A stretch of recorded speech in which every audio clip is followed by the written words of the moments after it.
¿Cuáles han sido los resultados más inesperados de la historia de los deportes?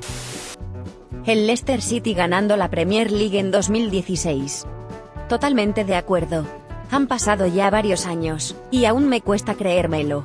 Para que os hagáis una idea los que no seguís la Premier League, las apuestas de que Kim Kardashian sea la próxima presidenta de los Estados Unidos, se pagan a 2000 contra 1, mientras que las apuestas de que el Leicester ganase la liga, se pagaban a 5000 contra 1 ese año.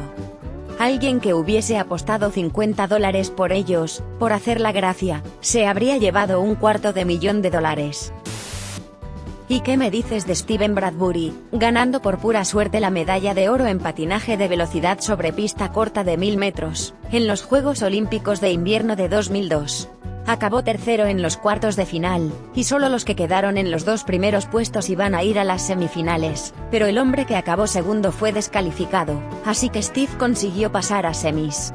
Después, en las semifinales, iba en última posición, pero todos sus rivales se cayeron al suelo, y eso le permitió adelantarles a todos, y quedar primero, pasando a la final. Después, en la final, pasó exactamente lo mismo que había pasado en semis, todos sus oponentes se cayeron al suelo, y eso le permitió cruzar la línea de meta el primero. Por lo visto, ese era su plan desde el principio, ya que él mismo no creía que tuviese ninguna posibilidad de ganar, pero aún así se sorprendió al ver que su plan había funcionado. Steve Bradbury es una maldita leyenda. ¿Soy demasiado lento? Pues simplemente les seguiré, y rezaré para que se caigan. El mejor momento de la historia de los deportes de Australia. Un jugador de golf desconocido, llamado Jim Van de Velde, consiguió participar en el Open británico de 1999, un torneo con mucho prestigio, en el que participaban los mejores jugadores. Jim estaba jugando como nunca antes en su vida ese fin de semana, iba ganando con una ventaja de 3 golpes en el hoyo 72, el último hoyo del torneo. Podría haber sacado su palo wedge para asegurar la victoria, pero en lugar de eso, sacó su palo driver, y al golpear la bola, esta se desvió bastante, después de lo cual siguió intentando un montón de golpes arriesgados, fallando miserablemente, con su bola acabando en el agua. Si no entiendes de golf, esto es básicamente como tener la oportunidad de ganar $1 millón, simplemente por acercarte andando a alguien, y chocarle la mano, pero en lugar de eso, decides intentar hacerlo corriendo, y haciendo un mortal. Al final, consiguió meter la bola con su sexto golpe, por los pelos, y perdió la ronda. Simplemente necesitaba un doble bogey para ganar. Años más tarde, volvió a jugar ese mismo hoyo, utilizando solo su palo putter, y consiguió hacer un doble bogey. En el Torneo Nacional de Básquet Universitario de Estados Unidos de 2018, el equipo UMBC, con ranking 16, ganando al equipo de Virginia, con ranking 1, en la primera ronda del torneo. Es la única vez que ha pasado algo así. No voy a decir que sea el resultado más inesperado de la historia de los deportes, pero dado que otros han mencionado ya a Steven Bradbury, voy a hablar del caso de Cliff Young. Cada año, Australia organiza una ultramaratón de 875 kilómetros, desde Sydney hasta Melbourne.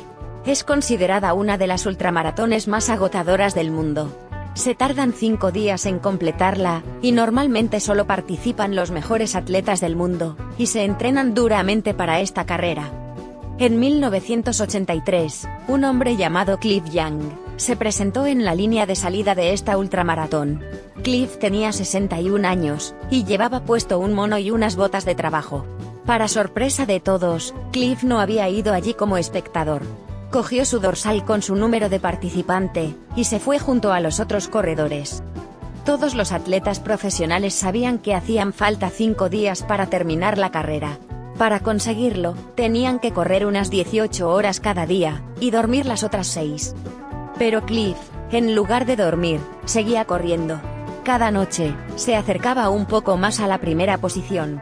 Cuando llegó la última noche, ya había pasado a todos los jóvenes atletas profesionales. Fue el primer participante en cruzar la línea de meta, y estableció un nuevo récord mundial. Cuando a Cliff le otorgaron los $10,000 del premio, dijo que no sabía que había un premio por ganar, e insistió en que él no había participado por el dinero. Acabó dando el dinero a otros participantes, un acto que le hizo ganarse la admiración de toda Australia. 7-1. Rulon Gardner ganando a Alexander Karelin en lucha grecorromana, en los Juegos Olímpicos del 2000. Karelin llevaba 13 años sin ser derrotado, y 6 años sin perder ni un solo punto, antes de que Rulon le ganase. Karelin es considerado el atleta más dominante de la historia.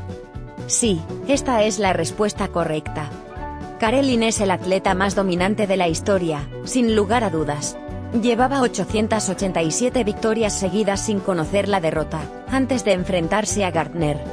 Gardner era un suplente, cuyo mayor logro, antes de los Juegos Olímpicos, fue quedar cuarto en la Liga Universitaria NCAA. Pues tal vez Grecia ganando la Eurocopa en el año 2004. Japón ganando 34-32 a Sudáfrica, en un partido de rugby en el 2015. Para aquellos que no saben de rugby, se trataba de la Copa Mundial de Rugby, y Sudáfrica era uno de los favoritos, mientras que Japón era uno de los peores equipos. La final de la Copa Mundial de Fútbol de 1950. Brasil, jugando en casa, con un récord de 200.000 seguidores en las gradas, solo necesitaba un empate para ganar el campeonato, y llevarse la victoria para su país, que tanto tiempo y dinero había gastado en organizar el Mundial. Eran los favoritos, ya que habían ganado todos sus partidos, y habían encajado un récord de más de 40 goles. Ya estaban preparando las celebraciones, canciones, y desfiles, y estaban listos para la victoria. Por el otro lado, tenemos a Uruguay. Uruguay, con una pequeña población, pero mucha pasión por el deporte. Uruguay ganó 2-1, para sorpresa de todo el mundo, una victoria totalmente inesperada. Era tan inesperada, que no tenían ni siquiera listo para entregar un trofeo con el nombre de Uruguay en él. Este resultado les pareció surrealista incluso a los propios jugadores de Uruguay. El capitán, Obdulio Varela, se pasó toda la tarde en estado de shock, en un bar de Río, consolando a los brasileños. Desde este momento, todo cambió para Brasil. Los jugadores fueron rechazados por toda la población, especialmente el portero. El estadio de Maracaná fue pintado de azul celeste, cumpliendo la promesa que se hizo cuando se construyó, de que el nuevo estadio se pintaría con los colores del equipo ganador, y hoy en día aún conserva esos colores. Las icónicas camisetas amarillas brasileñas no han sido siempre así. Hasta 1950, eran blancas, pero se avergonzaron tanto de esta derrota, que se organizó un concurso para sacar un nuevo diseño para la nueva camiseta del equipo. Esas son las camisetas que ves hoy en día, no las camisetas blancas de antes de 1950, sino las del diseño postraumático tras esa inesperada derrota. Los jugadores uruguayos tuvieron que escapar del país vestidos como mujeres, para evitar a los fans brasileños.